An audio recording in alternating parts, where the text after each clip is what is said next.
ମୁଁ ବର ବେଶ ସାଜିବି ଯୋଡ଼ ମୁଁ ପିନ୍ଧିବି ପାଲିଙ୍କିରେ ବସିବି ମାମାଲି ମାମା ନେଇ ଆସିବି। ମାମାଲି ଯାଉଛି ବୋଉ ଯାଉଛି। ହଁ ମତେ ଡାକିଲେ ବୋଉ? ହଁ ବସ୍। କ'ଣ କାମ କରୁଥିଲୁ? ନାଇଁ ବୋଉ, ଏ ସକାଳେ ଯୋଉ ଟିଫିନର ବାସନ ଗୁଡାକ ସବୁ ପଡିଥିଲା ସେଇଗୁଡାକ ଧୋଇବାକୁ ଯାଉଥିଲି। ରୀନା ଆସିଲେ ସେସବୁ ଧୋଇଦେବନି? ସେମିତି କାହିଁ କହୁଛନ୍ତି ବୋଉ? ମୁଁ ତ ଫାଙ୍କା ଅଛି। ତା ଛଡା ସବୁ କାମ ରୀନା ପାଇଁ ରଖିବା ଏତେ ଜରୁରୀ ନୁହେଁ। ମୋର ତ ପୁଣି ଏ ଘର ପାଇଁ କିଛି ଦାୟିତ୍ୱ ଅଛି। ଆଚ୍ଛା ମା, ତତେ ଗୋଟେ କଥା କହିବି, ରଖିବୁ? କୁହନ୍ତୁ ବୋଉ। ଏବେ ରେଡ଼ିଓରେ ଆନାଉନ୍ସମେଣ୍ଟ ହେଉଥିଲା। ଆନାଉନ୍ସମେଣ୍ଟ କ'ଣ ବୋଉ? ଅଲ୍ ଇଣ୍ଡିଆ ରେଡ଼ିଓରେ କାଜୁଆଲ ଆନାଉନ୍ସର ପାଇଁ ଆଡ଼ଭର୍ଟାଇଜମେଣ୍ଟ ହେଉଥିଲା। ମୁଁ କ'ଣ କହୁଥିଲି କି, କୁହନ୍ତୁ ବୋଉ। ତୁ ଏଇଥିପାଇଁ ଆପ୍ଲାଏ କର। ତୋର ତ ଭଏସ୍ ବହୁତ ଭଲ। ନାଇଁ ନାଇଁ ବୋଉ, ମୁଁ ସେସବୁ ପାରିବିନି। କାହିଁକି ମାମା, କ'ଣ ଅସୁବିଧା? ତୁ ହାଇଲି କ୍ୱାଲିଫାଏଡ୍, ପୁଣି 21 ଶତାବ୍ଦୀର ଝିଅ ଆଉ ବୋହୂ ବି। ନାଇଁ ବୋଉ, ନା, ମୋ ଦ୍ୱାରା ସେସବୁ ହବନି। ଆମ ଘରେ ଏସବୁ କେହି ପସନ୍ଦ କରନ୍ତିନି। ତୁ ପରା ଏବେ ଆମ ଘରର ବୋହୂ। ଆମେ ଚାହୁଁଛୁ ତୁ ଅଡ଼ିସନ୍ ପାଇଁ ଆପ୍ଲାଏ କର। ହେଲେ ବୋଉ, ନାଇଁ ନାଇଁ ପ୍ଲିଜ୍ ବୋଉ, ମୋତେ ସେସବୁ। ଦେଖ ମାମା, ଆଜିକାଲି ଝିଅମାନେ ପୁଅମାନଙ୍କ ଠାରୁ କୌଣସି ଗୁଣରେ କମ୍ ନୁହନ୍ତି। ତୋରି ପରି ଝିଅମାନେ ପାଠ ପଢ଼ି ସମାଜ ପାଇଁ, ଦେଶ ପାଇଁ କେତେ ଭଲ କାମ କରୁଛନ୍ତି। ମୁଁ ତ କ'ଣ କିଛି କରୁନି କି? ମୁଁ ତ ଏ ଘର ପାଇଁ ସବୁ କାମ କରୁଛି, କରିବି ବି। ଆପଣଙ୍କର ବାପାଙ୍କର ଖବର ବୁଝିବି, ସକାଳୁ ସକାଳୁ ଆପଣମାନଙ୍କ ପାଇଁ ଚା କରିଦେବି, ଏମିତି କେତେ କ'ଣ। ଏସବୁ ତୋର ତ କର୍ତ୍ତବ୍ୟ। ତେବେ ଏଥିପାଇଁ ତୋର ଅଦର କ୍ୱାଲିଟିକୁ କାହିଁକି ନଷ୍ଟ କରିଦେବୁ?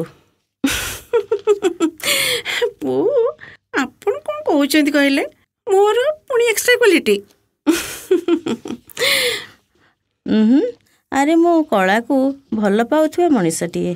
ତୋ ଭିତରେ ଲୁଚିଥିବା କଳାକୁ ମୁଁ ଠିକ୍ ଦେଖିପାରୁଛି। ତୁ କେବଳ ଉତ୍ସାହ ଅଭାବରୁ ଆଗକୁ ଯାଇପାରୁନୁ। ତୁ ଯେମିତି ହଉ ଅଡ଼ିସନ୍ ଦେବୁ। ନାଇଁ ବୋଉ, ମୋତେ ଭାରି ଡର ଲାଗୁଛି। ତୁ ପରା ଆମ ସୁନା ମାମା। ମୁଁ ତତେ ପ୍ରତିଦିନ ପ୍ରାକ୍ଟିସ୍ କରାଇଦେବି। ଆଦୌ ଡର ଲାଗିବନି। ଯେଉଁମାନେ ରେଡ଼ିଓ ଟିଭିରେ ଆନାଉନ୍ସମେଣ୍ଟ କରନ୍ତି, କାମ କରନ୍ତି, ସେମାନେ ତ ତୋରି ପରି ଝିଅ ନା ନାହିଁ? ହଁ ଯେ ବୋଉ, ମୁଁ କିନ୍ତୁ ଶୁଣିଛି। ତୁ ଯାହା ଶୁଣିଛୁ ସେସବୁ ଛାଡ଼। ତତେ ମୁଁ କହୁଛି ତୁ ଆପ୍ଲାଏ କର। ଆମ ୟୁନିଭର୍ସିଟିରେ କମ୍ୟୁନିଟି ରେଡ଼ିଓରେ ଭଏସ୍ ଦେବାକୁ ଆମ ଏଚୋଡ଼ି ଥରେ କହିଲେ ତୋର ଭଏସ୍ ଭାରି ସୁନ୍ଦର, ଭଏସ୍ ଦେବା ପାଇଁ ତୋ ନାଁଟା ମୁଁ ରେକମେଣ୍ଡ କରିଛି।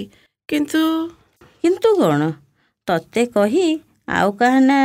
ନାଇଁ ନାଇଁ ବୋଉ, ମୁଁ ସେଦିନ ଯାଇ ଘରେ ବାପାଙ୍କୁ ଏକଥା ସବୁ କହିଲି। ହେଲେ ବାପା।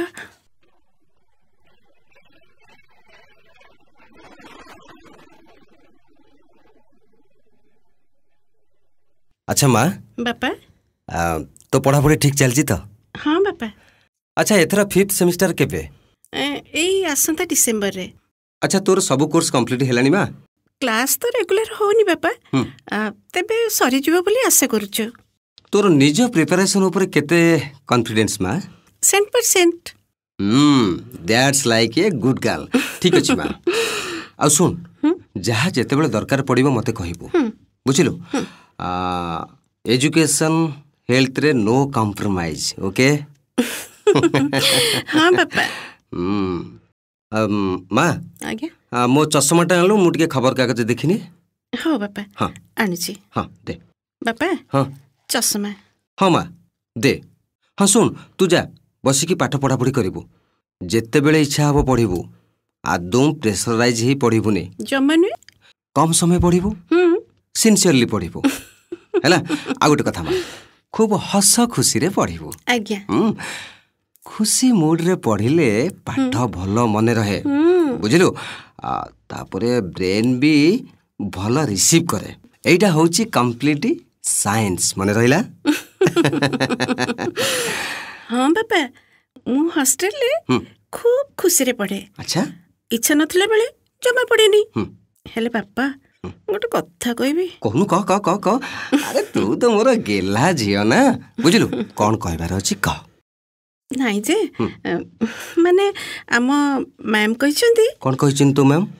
ମୋ ଭଏସ୍ କହିଲେ ତାଙ୍କୁ ଭାରି ଭଲ ଲାଗେ। ଆଚ୍ଛା, କ'ଣ କହୁଛୁ ତୁ? ହଁ ବାପା, ମୋତେ ଅଫର୍ ଦେଇଛନ୍ତି ଆମ ୟୁନିଭର୍ସିଟି କମ୍ୟୁନିଟି ରେଡ଼ିଓରେ ଫ୍ରିକ୍ୱେଣ୍ଟଲି ଆନାଉନ୍ସମେଣ୍ଟ କରିବାକୁ। ବାପା, ତମେ ଯଦି କହିଦେବ ନା, ମୁଁ ମାଆଙ୍କୁ ହଁ ମାରିଦେବି। ଝିଅ, କ'ଣ କହିଲୁ? ରେଡ଼ିଓରେ ଆନାଉନ୍ସମେଣ୍ଟ କରିବୁ? ତୋ ବୋଉ ଶୁଣିଲେ ତୋ ପାଠ ପଢ଼ା ବନ୍ଦ କରିଦେବ, ବୁଝିଲୁ? ଶୁଣ ଝିଅ, ତୁ ପାଠ ପଢ଼, ସେସବୁ ଆମର କ'ଣ ଦରକାର କହିଲୁ? ତା ଛଡ଼ା ତୋ ପାଖରେ ସେ କଳାକାର ହେବାର କିଛି ବି ଲକ୍ଷଣ ତ ମୁଁ କାହିଁ ଦେଖୁନି। ପୁଣି ପୁଣି କ'ଣ କହୁନୁ? ଆଜିକାଲି ଏ ଲାଇନ୍ରେ ଯେଉଁ ସବୁ ଘଟଣା ଘଟୁଛି ତୁ ତ ଶୁଣିଛୁ, ତୁ ତ ଜାଣିଛୁ। ତେଣୁ ସେ ଲାଇନ୍ରେ ଯିବାକୁ, ବୁଝିଲୁ ମା, ମୋର ଆଦୌ ପସନ୍ଦ ନାହିଁ। ତୁ କେବଳ ପାଠ ପଢ଼ିବୁ, ଭଲ ପାଠ ପଢ଼ିବୁ, ତାପରେ ୟୁନିଭର୍ସିଟିରେ ଟପର ହବୁ। ହେଲେ ବାପା, ତମେ କ'ଣ ତମ ଝିଅକୁ ଜାଣିନ? ମୁଁ ତ ଆମରି କ୍ୟାମ୍ପସରେ ରହି ଭଏସ୍ ଦେବି, ବାହାରକୁ ତ ଯିବିନି ନା। ଶୁଣ ମା, ମୁଁ କିନ୍ତୁ ଏଗୁଡ଼ା ପସନ୍ଦ କରୁନି, ନା, ନଟ୍ ଆଟ୍ ଅଲ୍।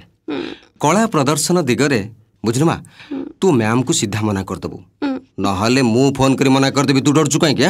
ତୋ ମ୍ୟାମ୍କୁ ମୁଁ କହିଦେବି, ହେଲା? ଆରେ ଏତେ ଝିଅ ଅଛନ୍ତି, ଆଉ କାହାକୁ ବାଛନ୍ତୁ। ତୋର କ'ଣ ଏକା ଭଏସ୍ ଭଲ ଲାଗୁଛି ତାଙ୍କୁ? ହଉ, ତମେ ଯଦି ମନା କରୁଛ ତାହେଲେ ଠିକ୍ ଅଛି ବାପା। ଆରେ ମା, ମନ ଦୁଃଖ କଲୁ?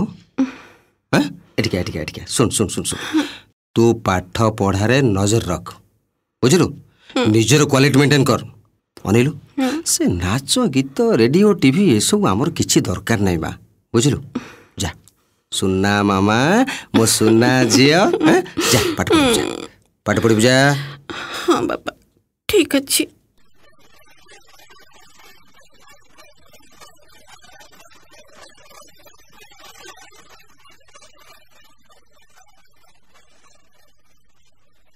ଯାହା କହ ମାମା, ତୋ ବାପାଙ୍କର ଏଇଟା ଜମା ଠିକ୍ ହୋଇନଥିଲା। ମୋର ଆଦୌ ପସନ୍ଦ ନୁହେଁ। କଳା ବା ଆର୍ଟ ଇଜ୍ ଏ ସାଇନ୍ସ। ନାଚରେ ଅଙ୍ଗଭଙ୍ଗୀ ଚାଳନା, ଗୀତରେ କଣ୍ଠର ଅବଦାନ, ବାଦ୍ୟଯନ୍ତ୍ରର ପ୍ରଭାବ, ଆଙ୍କରିଂ ବେଳେ ନିଜର ମଡୁଲେସନ୍, ଏଇଟା ଗୋଟେ ସାଇନ୍ସ। ଏସବୁ ନିଜକୁ ମାନସିକ ଶାନ୍ତି ଦେଲାବେଳେ ସାମାଜିକ ଜୀବନରେ ଶାନ୍ତି, ସୌହାର୍ଦ୍ଦ୍ୟ ତଥା ହସ ଖୁସି ପ୍ରତିଷ୍ଠା କରେ। ପରସ୍ପର ମଧ୍ୟରେ ସ୍ନେହପୂର୍ଣ୍ଣ ଭାବର ଆଦାନ ପ୍ରଦାନ ସୃଷ୍ଟି କରେ। ହଁ ବୋଉ, ଆପଣ ଠିକ୍ କହିଛନ୍ତି। ତୁ ନିଶ୍ଚୟ ଅଡ଼ିସନ୍ ଦେବୁ। ତୋ ଭିତରେ କଳାତ୍ମକ ଚେତନାକୁ ତୁ ସମାଜ ପାଇଁ ଉତ୍ସର୍ଗ କରିବୁ। ଆପଣ ମୋ ମନ କଥା ବୁଝିପାରିଛନ୍ତି ବୋଉ। ମୋତେ ଏ ଦିଗରେ ଉତ୍ସାହିତ କରୁଛନ୍ତି। ଏଥିପାଇଁ ମୁଁ ଆଜି ବହୁତ ଖୁସି। ଆମ ଘରେ ଏତିକି ସୁଯୋଗ ପାଇଥିଲେ ନା। ହଁ, ଛାଡ଼, ତୁ ଘରେ ଏସବୁ କରିବାର ଥିଲା। ପିଲା କେଉଁ କଳା ପ୍ରତି, କେଉଁ ଦିଗ ପ୍ରତି ଆଗ୍ରହ ପ୍ରକାଶ କରୁଛି, ତାକୁ ବାପା ମା ତର୍ଜମା କରିବା ଉଚିତ। ଯଦି ପିଲାର ଗୀତ ପ୍ରତି ଆଗ୍ରହ ନଥିବ, ତାକୁ ଜୋର ଜବରଦସ୍ତ ଗୀତ ଗାଇବାକୁ କହିଲେ ସେ ପାରିବନି। ହୁଏତ ବାପା ମାଙ୍କ ମନ ରଖିବାକୁ ଗୀତ ଗାଇପାରେ, କିନ୍ତୁ ତାହା ଆଉ ତାକୁ ଆତ୍ମସନ୍ତୋଷ ଦେବନି ମା, କି କଳାର ପ୍ରକୃତ ବିକାଶ ଘଟାଇ ପାରିବନି। ତେଣୁ ପିଲାର ଆଗ୍ରହକୁ ଦେଖି ତାକୁ ଉତ୍ସାହିତ କରିବା ବାପା ମା ତଥା ସମାଜର ଦାୟିତ୍ୱ ହେବା ଉଚିତ। ମାମା, ମୋ ଫୋନ୍ଟା ଆଣିଲୁ। ଆଣୁଛି ବୋଉ, ନିଅନ୍ତୁ। କାହା ପାଖକୁ ଫୋନ୍ କରିବେ? ଆରେ ହଁ, ବାବାଲି ପାଖକୁ।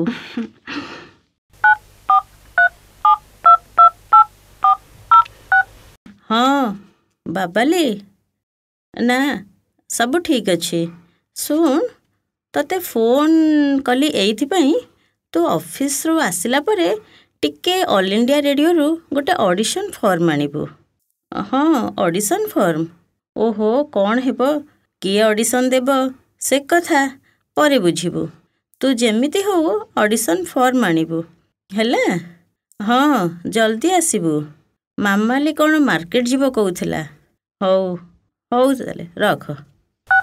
ବୋଉ, ସିଏ କ'ଣ ରାଜି ହେବେ? ରାଜି ନହେଲେ ଏ ଘର ତା ପାଇଁ ମନା। ମାମା, ସେ ପରା ଆମ ପୁଅ। ତାକୁ ମୁଁ ଯେତିକି ଜାଣିଛି, ସେ କେବେ ପ୍ରତିବାଦ କରିବନି। ହଉ, ତୁ ଯା, ସେପଟେ କ'ଣ କାମ ଅଛି ଯଦି କର, ନହେଲେ ବହି ଗୋଟେ ପଢ଼। ନାଇଁ ବୋଉ, ମୁଁ ଏଇଠି ଆପଣଙ୍କ ପାଖରେ ବସିଛି, ଆପଣ ପେପର ପଢ଼ନ୍ତୁ।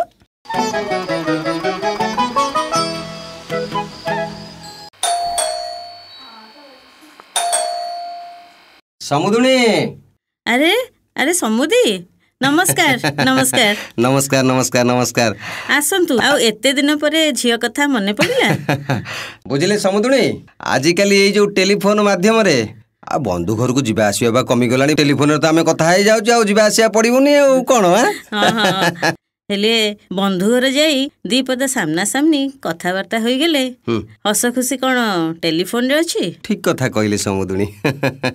ମାମା ଯାଉଛି ବୋଉ, ଯାଉଛି।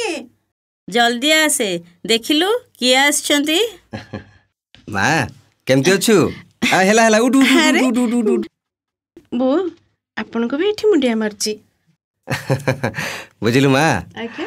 ମୁଁ ତତେ ଏମିତି ଘରେ ଦେଇଛି, ଆଉ ପଚାରିବାକୁ ପଡ଼ିବନି। ତୁ ଭଲରେ ଅଛୁ କି ନାଇଁ ଜମା ପଚାରିବାକୁ ପଡ଼ିବନି। ଏ ମା। ଆଜ୍ଞା। ଆଚ୍ଛା, ଇଏ ତୋ ହାତରେ ସେ କାଗଜଟା କ'ଣ କି? ବାପା, ଏଇଟା ଅଡିସନ ପାଇଁ ପକେଇଛି ତ, ସେଇଥିପାଇଁ ପ୍ରିପେୟାର ହେଉଛି, ପ୍ରାକ୍ଟିସ କରୁଛି। ଅଡିସନ? ସେଇଟା କ'ଣ? ମାମା ତୁ ଯା, ବାପାଙ୍କ ପାଇଁ ଚା ଜଳଖିଆ ଆଣ। ଆଜ୍ଞା ବୋଉ। ସମୁଦୁଣୀ, ହଁ ଝିଅକୁ ତ ପଠେଇଦେଲ ଚା ପାଇଁ, ଏଥର ଆପଣଙ୍କ କଥା ଆରମ୍ଭ ହଉ। ମାମା ଆମର ରେଡ଼ିଓ ଭଏସ୍ ଓଭର ପାଇଁ ଆଉ ଡ୍ରାମା ପାଇଁ ଅଡିସନ ଦେବ। ଆଗ ମାସରେ ତାର ଅଡିସନ, ସେଥିପାଇଁ ସ୍କ୍ରିପ୍ଟ ପ୍ରିପେୟାର ହେଉଛି। ସମୁଦୁଣୀ, ସେ କ'ଣ ଏସବୁ ପାରିବ? ଆରେ ସିଏ ମୋ ଝିଅ, ମୁଁ ତା କଥା ଜାଣିଛି, ତା ଛଡ଼ା ଏସବୁ ଭିତରେ ତାକୁ କାହିଁକି ପୁରଉଥିଲେ ସମୁଦୁଣୀ? ଦେଖନ୍ତୁ ସମୁଦି, ଆପଣ ବାପା ହୋଇ ମାମାକୁ ଯେତିକି ଜାଣିନାହାନ୍ତି, ତାର କି ପ୍ରତିଭା ଅଛି କି ବୁଝିନାହାନ୍ତି, ମୁଁ ଶାଶୁ ହୋଇ ଅଧିକ ବୁଝିଛି। ମୁଁ ଜାଣିଛି ମାମାର ଆନ୍ତରିକ ଇଚ୍ଛା ଅଛି। ଆପଣ ଦୀର୍ଘ ଦିନରୁ ଯେଉଁ ସୁଯୋଗ ତାକୁ ଦେବାର ଥିଲା, ସେ ସୁଯୋଗ ମାମାକୁ କେବେ ଦେଇନାହାନ୍ତି। ଶୁଣନ୍ତୁ ସମୁଦୁଣୀ, ମୁଁ ଆପଣଙ୍କ ମନ କଥା ବୁଝିପାରୁଛି, ହେଲେ ଆଜିକାଲି ଯେଉଁ ସାମାଜିକ ବିଧି ବ୍ୟବସ୍ଥା, ସବୁଠି ନିମ୍ନ ଚିନ୍ତାଧାରା, ବିକୃତ ମାନସିକତା, ପୁଣି ସାମାଜିକ ନିରାପତ୍ତାରେ ବି ପ୍ରଶ୍ନବାଚୀ। ବେଳେବେଳେ ସମୁଦୁଣୀ, ସେଇଥିପାଇଁ ମୋ ମନରେ ଅନେକ ପ୍ରଶ୍ନ ଆସେ। ହଁ ଦେଖନ୍ତୁ ସମୁଦି, ମାମାକୁ ଆପଣ ଜନ୍ମ ଦେଇଛନ୍ତି ସତ, ହେଲେ ତାର ଚାଲିଚଳନ ଉପରୁ ଆପଣଙ୍କ ସନ୍ଦେହ ଯାଇ ନିଆଯାଏ। ମାମାଲି କେମିତି ପିଲା, ସେ କଥା ଆପଣଙ୍କୁ ବୁଝାଇବାକୁ ପଡ଼ୁଛି। ସମସ୍ତେ ସବୁ ରାସ୍ତାର ପଥିକ ନୁହନ୍ତି। ତା ଛଡ଼ା ଆମର ପରମ୍ପରା ତ ପୁଣି ବଞ୍ଚି ରହିବ ନା। ଆମେ ସାମାନ୍ୟ ବିଶୃଙ୍ଖଳାକୁ ଭୟ କରି ପିଲା ଭିତରର କଳାତ୍ମକ ପ୍ରତିଭାକୁ ଚାପି ତାକୁ ଅଣନିଶ୍ୱାସୀ କରିବା? ବରଂ ସମସ୍ୟା ଉପୁଜିଲେ କି ଆସିବାର ସୂଚନା ମିଳିଲେ ତାକୁ ସମାଧାନ କରିବା। ଯଦି ସମସ୍ତେ ଏମିତି ସାମାଜିକ ନିରାପତ୍ତାକୁ ଭୟ କରି ଘରେ ବସିବେ, ତେବେ କଳାର ଉନ୍ନତି ହେବ କିପରି? ସମୁଦୁଣୀ, ମୁଁ ଆପଣଙ୍କ କଥା ବୁଝିପାରୁଛି, ହେଲେ ସେ କଥା ତ ଠିକ୍। ହେଲେ ମୋ ଝିଅ ମାମାର ପାଠ ପଢ଼ାରେ ବର୍ଡ଼ନ ଭିତରେ ମୁଁ ତାକୁ ଏସବୁ ବର୍ଡ଼ନ ଦେବାକୁ ଚାହୁଁନଥିଲି। ନାଇଁ ସମୁଦି, ଆପଣ ଭୁଲ କରୁଛନ୍ତି। ଆଜିକାଲି ଅଧିକାଂଶ ବାପା ମା ଖାଲି ମାର୍କସିଟ୍ରେ ନମ୍ବର ଦେଖିବାକୁ ତତ୍ପର। ସେଥିପାଇଁ ପିଲା ବସ୍ତାନି ବୋଝ ବୋହି ବୋହି ସ୍କୁଲରୁ ଆସୁ ଆସୁ ଟ୍ୟୁସନ୍ ପରେ ଟ୍ୟୁସନ୍, ଯେ ତା ପରଦିନ ସ୍କୁଲ ଯିବା ପର୍ଯ୍ୟନ୍ତ ପିଲା ଯେହେତୁ ଆମ ସଂସ୍କୃତି, ସାହିତ୍ୟ, କଳା ଏସବୁ କିଛି ଜାଣିପାରୁନି, ବସ୍ତାନି ବୋଝରେ ଅଣନିଶ୍ୱାସୀ ହୋଇ ମାନସିକ ଅବସାଦରେ ଦିନ କାଟୁଛି। ପିଲାକୁ କୌଣସି ସାମାଜିକ କାର୍ଯ୍ୟରେ ବୁଲାଇ ନେବା, ବନ୍ଧୁବାନ୍ଧବଙ୍କ ଘରକୁ ନେବା, ମେଳା ମଉତ୍ସବ ନେବା, ରେଡ଼ିଓ ଟିଭିରୁ ଭଲ କାର୍ଯ୍ୟକ୍ରମ ଶୁଣାଇବା ଇତ୍ୟାଦିକୁ ଅଧିକାଂଶ ବାପା ମା ଗୁରୁତ୍ୱ ଦେଉନାହାନ୍ତି। ବାପା, ଚା ନିଅନ୍ତୁ। ହଁ ମା, ଦେ। ମା। ଆଜ୍ଞା। ତୋ ଶାଶୁଙ୍କ ଚା ଆପଣ ପିଅନ୍ତୁ, ମୁଁ ଏଇ ଟିକେ ଆଗରୁ ପିଇଛି। ଓହୋ, ଆଉ କପେ ମୋ ସହିତ ପିଇଲେ ହବନି? ସମୁଦୁଣୀ, ହଉ ମା, ଯା, ମୋ ପାଇଁ ଆଣେ। ହଁ ବୋଉ, ଏଇ ସାଙ୍ଗେ ସାଙ୍ଗେ ନେଇ ଆସୁଛି। ହଁ, ବୁଝିଲେ ସମୁଦୁଣୀ, ନିହାତି ଭଲ କଥାଟିଏ କହିଛନ୍ତି ଆପଣ। ବୁଝିଲେ, ମୋର ବି ମନେ ପଡ଼ୁଛି, ମୁଁ ପିଲାଦିନେ ବାପାଙ୍କ ସହ, ଦାଦାଙ୍କ ସହ ଆଉ ମାମୁଁ ଘରକୁ ଯିବା, ମାଉସୀ ଘରକୁ ଯିବା, ପିକନିକ୍ କରିବା, ସାଙ୍ଗସାଥି ସହିତ ବୁଲିବା, ପୁଣି କାହାର ବ୍ରତ ଘର, ବାହାଘର, ସେ ଖୁସି ପ୍ରକୃତରେ ସମୁଦୁଣୀ ଏକଦମ ଅଲଗା। ବୁଝିଲେ କି? ଆଉ ଯେଉଁ ଗାଁରେ ମକର ମେଳା, ଗାଁ ଯଜ୍ଞ ଡ୍ରାମା ରଜ ଗଜଲକ୍ଷ୍ମୀ ପୂଜା ଏମିତିରେ କେତେ ଆମେ ମଜା କରୁଥିଲୁ। କିନ୍ତୁ ଏବେ ଏଥିପାଇଁ କାହା ପାଖେ ସମୟ ନାହିଁ ସମୁଦି। ପ୍ରକୃତରେ ପିଲା ଯେତେ ସାମାଜିକ ସଂସ୍କୃତି ସହିତ ଜଡ଼ିତ ରହିବ ତାର ମନ ସେତେ ଖୁସି ରହିବ, ମସ୍ତିଷ୍କ ଉପରେ ସେତେ ପ୍ରଭାବ ପକାଇବ। ପାଠପଢ଼ା ଠାରୁ ନାଚ ଗୀତ ଭାଷଣ ଉପସ୍ଥାପନା ପାଇଁ ତାର ଆଗ୍ରହ ଆସିବ। ଯିଏ ଯେଉଁ କ୍ଷେତ୍ରରେ ଯେତେ କାମ କରିବ ସେ କ୍ଷେତ୍ରରେ ସେ ନିଜକୁ ପ୍ରତିଷ୍ଠା କରିପାରିବ। ଏଥିପାଇଁ ପରିବାରର ସହଯୋଗ ନିହାତି ଲୋଡ଼ା। ବୁଝିଲେ ସମୁଦୁଣୀ, ଆପଣଙ୍କ ମୁହଁରୁ ଏତେ କଥା ଶୁଣିଲା ପରେ ମୁଁ ଏବେ ଭାବୁଛି ପ୍ରକୃତିରେ ସତ କଥା। ମୋ ମାମାକୁ ତାଙ୍କ ୟୁନିଭର୍ସିଟି ରେଡ଼ିଓରେ ଭଏସ୍ ଦେବାକୁ ମନା କରି ସେଦିନ ବଡ଼ ଭୁଲ କରିଥିଲେ। ମାମା ମୋତେ ସବୁ କହିଛି ସମୁଦି। ଶୁଣନ୍ତୁ ସମୁଦୁଣୀ, ଆଉ ସେ ଭୁଲ ହେବନି। ମୋ ସାନ ଝିଅ କହୁଥିଲା ଓଡ଼ିଶୀ ନୃତ୍ୟ ଶିଖିବ। ବୁଝିଲେ ସମୁଦୁଣୀ, ଦେଖିବେ ମୁଁ ବି ଆପଣଙ୍କୁ କଥା ଦେଉଛି, ତାକୁ କାଲି ନେଇକି ଆଡ଼ମିସନ୍ କରିଦେବି। ଅତି ଉତ୍ତମ ସମୁଦି। ଏହାଦ୍ୱାରା ପିଲା ତାର ଚଏସ୍କୁ ଚାନ୍ସରେ ପରିଣତ କରିଦେବ। ସେ ସେହି ଦିଗରେ ନାଁ କରିବ। ଜଣେ ପିଲା ବାପା ମାଆଙ୍କୁ ସନ୍ତୁଷ୍ଟ କରିବାକୁ ଯାଇ ଘୋଷି ମାର୍କସିଟ୍ରେ ନମ୍ବର ରଖିଦେବ ସତ, କିନ୍ତୁ ପ୍ରକୃତରେ ପ୍ରତିଯୋଗିତା ପରୀକ୍ଷାରେ ଅସଫଳ ହୋଇପାରେ। ଏଣୁ ପିଲାର ଇଚ୍ଛାକୁ ସମ୍ମାନ ଦେଇ ତାକୁ ସେ ଦିଗ ପ୍ରତି ଆଗକୁ ବଢ଼ିବାକୁ ଦେବା ବାପା ମାଆଙ୍କର କର୍ତ୍ତବ୍ୟ। ଠିକ୍ ଏକଦମ କଥା କହିଛନ୍ତି ସମୁଦୁଣୀ। ମୁଁ ଯଦି ମାମାକୁ ସେଦିନ ଭଏସ୍ ପାଇଁ ଅନୁମତି ଦେଇଥାନ୍ତି ସେ ଆଜି ହୁଏତ ଏ ଦିଗରେ ଆହୁରି ଆଗକୁ ଯାଆନ୍ତାଣି। ସିଓର ସମୁଦି, ମୋ ବୋହୂ ଭିତରେ ଥିବା ଇଚ୍ଛାଟିକୁ ମୁଁ ସମ୍ମାନ ଦେବାକୁ ମନେ କରିଛି। ଏଥିପାଇଁ ଆପଣଙ୍କର ଆଶୀର୍ବାଦ ନିହାତି ଜରୁରୀ, ବୁଝିଲେ? ସେ କଥା ଆଉ କହିବାକୁ ପଡ଼ିବ ସମୁଦୁଣୀ।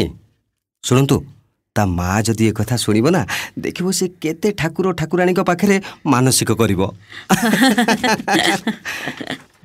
ହଁ ମାମା, ରୋଷେଇଟା ଜଲ୍ଦି ସାରିଲୁ, ବାପା ପରା ଖାଇକି ଯିବେ।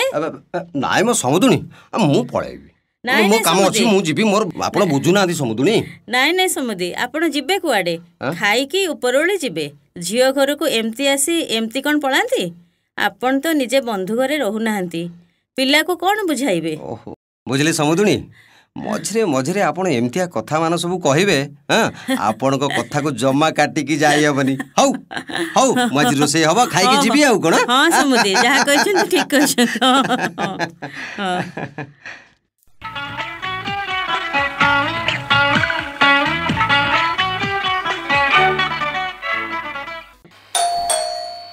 ଆଜ୍ଞା, ଚିଠି।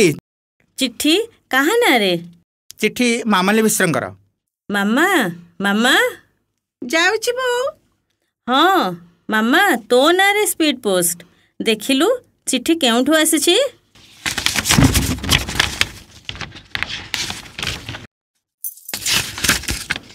ବୋଉ ବୋଉ,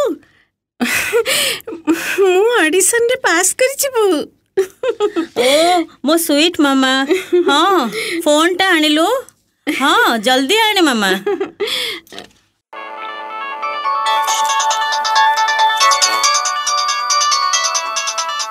ये कॉलटा किए कला? ये तो समुदुणीक कॉल। हेलो समुदुणी। नमस्कार समुदी। नमस्कार नमस्कार। कौन एमिति अबेला मन पकेले मो? समुदी गोटे शुभ खबर। माने कौन? मु अजा हवा को जाउची तो? ना मो, से खबर तो दिने पाइबे। अच्छा, तेबे कौन खबरटा खोली की कहि दियो। मामाली रेडियो ऑडिशन पास करिछि समुदी। बढ़िया बढ़िया शुभ खबरटा देले समुदुणी। अरे मो झियो ऑडिशन पास करिछि। हेले सबो क्रेडिट आपणक पई समुदुणी। कोन आपणकर किछि नहीं? जहा कुहंतु समुदुणी, मु बाप हेई जो प्रतिभा को मो झियो पाखरे चिन्हि पार नथिली, बुझिले समुदुणी, ताकू मु सुजोग देई नथिली। आपण तार सासु हेई ता भीतरर प्रतिभा को आपण ठीक चिन्हि पारचंती, बुझिले समुदुणी। सेथि पई मु आपणक पाखरे बहुत ऋणी समुदुणी। ना ना, सेमती किछि नाही समुदी। आपण केबे समुदुणी की नहीं आसंतु ना। निश्चय निश्चय निश्चय जीवी। एडा बड़ा शुभ खबर मु पाइछि। मु समुदुणी निश्चय जीवी। आपण कोन खाइबे कहिले?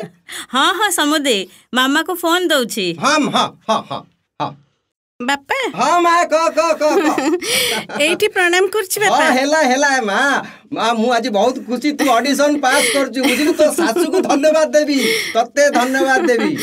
हां बापा, बोउ आज मो भीतरर मरुभूमि रे मरुद्यानर संधान देइछन्ती। सेति पई तो ମୁଁ ମୋ ବୋଉଙ୍କ ପାଖରେ ବହୁତ ଋଣୀ। ବୋଉ ଯଦି ଚାହିଁନଥାନ୍ତେ ତାହେଲେ ତମେ ଏତେ ବଡ଼ ଖୁସି ଖବର ପାଇନଥାନ୍ତ ବାପା। ମୋ ଭିତରେ ଥିବା ମରୁଦ୍ୟାନଟି ଆଜି ଏମିତି ସବୁଜିମାରେ ହସି ଉଠି ନଥାନ୍ତା। ହଁ ରେ ମା, ତୋ ଶାଶୁ ପାଖରେ ମୁଁ ବି ଋଣୀ, ବୁଝିଲୁ। ନିଶ୍ଚୟ ନିଶ୍ଚୟ ଆପଣ ଆସିବେ। ଯିବି। ଯେମିତି ହଉ ଆସିବେ। ହଉ। ଆଉ ଶୁଣନ୍ତୁ, ହଁ କହ। ବୋଉକୁ ବି ସାଙ୍ଗରେ ଆଣିବେ। ହଉ ହେଲା, ବୋଉ ତ ଯିବ ଆଉ।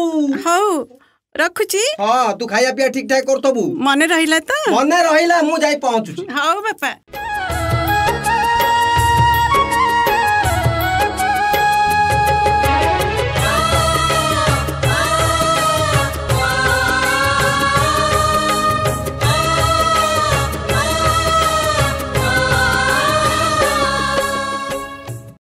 ଆଜି ମାମାର ପ୍ରଥମ ରେଡ଼ିଓ ଆନାଉନ୍ସମେଣ୍ଟ। ମୁଁ ଦେଖୁଛି ସେ କେତେ ଯେ ଖୁସି। ଯଦି ତା ଭିତରର କଳାକୁ ତା ପରିବାର ଲୋକେ ଚିହ୍ନିଥାନ୍ତେ ତେବେ ସେ ଆଜି କେତେ ଆଗରେ ଥାନ୍ତା।